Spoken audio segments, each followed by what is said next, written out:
Margaret Hayes stood at the entrance of Sterling Financial Group, her hand trembling slightly as she smoothed down her cream-colored blouse. The morning sun cast long shadows across the polished marble floor. Beside her, clutching her hand tightly, was her 8-year-old son, Tommy. His blue hoodie was zipped up against the early autumn chill, and a small bandage decorated his forehead from yesterday's playground mishap. She took a breath and whispered to him, "Remember what we talked about? You'll sit quietly in the break room with your coloring books. I'll check on you every hour." Tommy nodded, his brown eyes wide and trusting. "I'll be good, Mom, I promise." Margaret had worked as an administrative coordinator at Sterling Financial. For 12 years she knew every hallway, every filing system, every temperamental printer. But today, everything felt different. Her regular babysitter had called in sick at 6 that morning, and her sister was 2 states away. There was no one else. The quarterly reports were due by noon, and 3 managers were depending on her. She had called her supervisor, Helen Crawford, a woman in her late 50s with steel gray hair always pulled into a severe bun. Helen's response had been clipped and cold. "Margaret, company policy is clear. No children in the workplace. Figure it out." But there was nothing to figure out. Margaret was a single mother. Her ex-husband sent checks irregularly and lived across the country.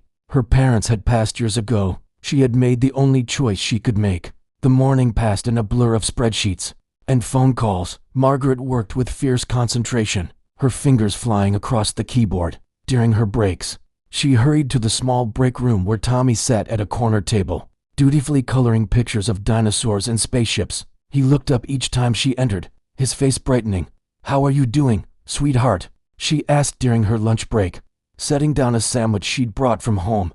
"Good, Mom.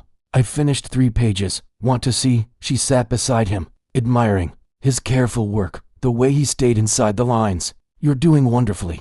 Just a few more hours, okay?" He smiled and took a bite of his sandwich. "It's okay, Mom. I know you have to work." That's when she heard the sharp click of heels in the hallway. Helen appeared in the doorway, her expression glacial. Behind her stood Richard Thompson, the regional director, a portly man in his 60s with thinning gray hair. "Margaret." Helen's voice cut through the quiet room. "This is unacceptable. I specifically told you this morning. I had no choice," Margaret said quietly, standing up. Her voice was steady, but her heart hammered in her chest. "My babysitter canceled, and there was no one else. I couldn't leave Tommy home alone." Richard Thompson stepped forward, his face impassive. "Mrs. Hayes, we sympathize with your situation, but company policy exists for legal and insurance reasons. You've put us in a difficult position." "I understand," Margaret said, "but the reports were due today." You thought wrong," Helen interrupted. "We'll have to let you go, effective immediately. Collect your personal belongings and leave the premises." The words hung in the air like smoke. Margaret felt the floor shift beneath her feet. 12 years. 12 years of coming in early, staying late, of knowing the company inside and out. Gone in an instant. Tommy had stopped eating. He looked between his mother and the 2 executives, his small face crumpling with confusion and fear. Margaret knelt beside him, forcing a smile. "It's okay, honey. We're just going to leave a little early today." She stood, her jaw tight, and walked past Helen and Richard without another word. She gathered her few personal items from her desk, a framed photo of Tommy, a coffee mug he'd made her in art class, a small succulent plant that had survived through countless late nights. 20 minutes later, they were on the sidewalk outside. The autumn air felt colder now. Margaret held Tommy's hand and tried to think clearly. She needed to update her resume. She needed to call the electric company about an extension. She needed to figure out how they would manage. But first, she just needed to get home. 3 weeks passed. Margaret sent out dozens of applications. She took on freelance bookkeeping work that barely covered the rent. Tommy never complained. He helped around their small apartment, doing his homework at the kitchen table while she worked late into the night on her laptop. One afternoon, her phone rang. It was an unfamiliar number. "Mrs. Hayes, this is David Morrison. I'm the new vice president at Sterling Financial Group. I'd like to speak with you about a position." Margaret's heart skipped. "I'm sorry, but I was let go from Sterling 3 weeks ago." "I know," the voice said, warm and unhurried. "That's exactly why I'm calling. Could you come in tomorrow morning, say 9 o'clock? The next morning, Margaret stood once again at the entrance of Sterling Financial. This time, she was alone. Tommy was at school, where he belonged. She wore her best navy suit and carried herself with as much dignity as she could muster. David Morrison met her in the lobby. He was younger than she expected, perhaps in his early 40s, with kind eyes and an easy smile. He wore a well-tailored blue suit but no tie, giving him an approachable air. "Mrs. Hayes, thank you for coming." He shook her hand warmly. "Let's talk in my office." His office was on the top floor, spacious and bright, with large windows overlooking the city. He gestured to a comfortable chair and sat across from her, not behind his desk, but in the chair beside hers. "I've reviewed your file," he began. 12 years of exemplary service, never late, never a complaint, consistently excellent performance reviews. And then you were terminated for bringing your son to work one day during an emergency. Margaret nodded, her throat tight. "Yes, sir." David leaned forward, his expression serious but kind. "Mrs. Hayes, I want to tell you something.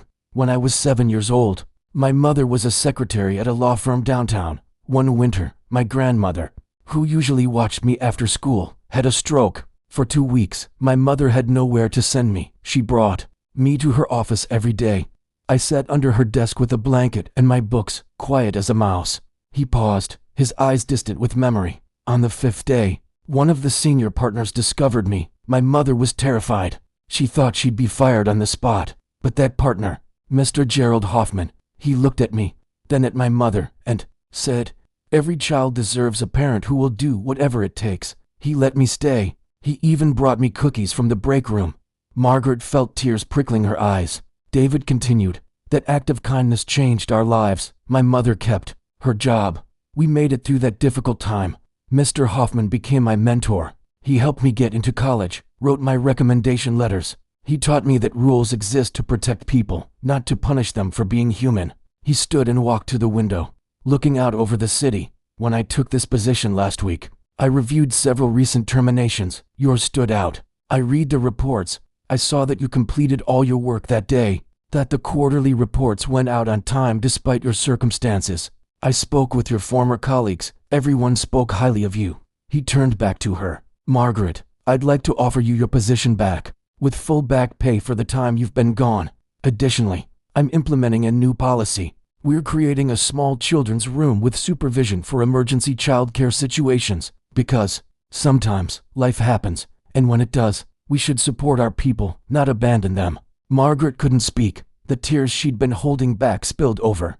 David handed her a tissue box, his smile gentle. "I was that kid, Mrs. Hayes, the one sitting quietly in the corner, trying not to be a burden. I know what your son felt that day, and I know what you felt. No one should have to choose between their child and their livelihood." She wiped her eyes, finally finding her voice. "Thank you. You have no idea what this means." "I think I do," he said softly. "When do you think you could start?" "Tomorrow," she said, laughing through her tears. "I can start tomorrow." As Margaret walked out of Sterling Financial that afternoon, the autumn sun felt warmer, the air lighter. She couldn't wait to pick up Tommy from school and tell him the news.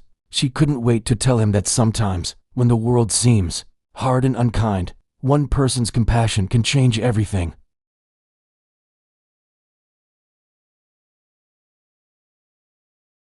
That evening, as she tucked Tommy into bed, he looked up at her with those trusting brown eyes. "Mom, are things going to be okay now?" She kissed his forehead, right above the fading bandage. "Yes, sweetheart, things are going to be just fine." And she meant it, because she had learned something important in those 3 difficult weeks. She had learned that kindness, real kindness, doesn't forget what it felt like to need help. It doesn't forget what it felt like to be vulnerable and afraid. David Morrison hadn't just given her back a job. He had reminded her that compassion lives on, passed from one generation to the next, from one act of mercy to another. Mr. Hoffman's kindness to a frightened secretary and her small boy had rippled forward through time, landing decades later on Margaret and Tommy. And perhaps someday, when Tommy was grown and faced his own choices about how to treat people in difficult circumstances, he would remember this moment. He would remember that someone looked at his mother's situation and chose understanding over rules, humanity over policy. That was the real inheritance. Margaret thought as she turned off the bedroom light, not money or possessions, but the knowledge that kindness matters, that one person choosing compassion can change the trajectory of a life. She walked to the kitchen and made herself a cup of tea, looking out the window at the city lights. Tomorrow she would return to work. Tomorrow she would thank her colleagues who had spoken up for her. Tomorrow would be a new beginning. But tonight, she simply sat in the quiet gratitude of knowing that even in a world that often felt harsh and unforgiving, there were still people like David Morrison. People who remembered what it felt like to be small and scared. People who chose to be the kindness they once received. And that, she knew, made all the difference.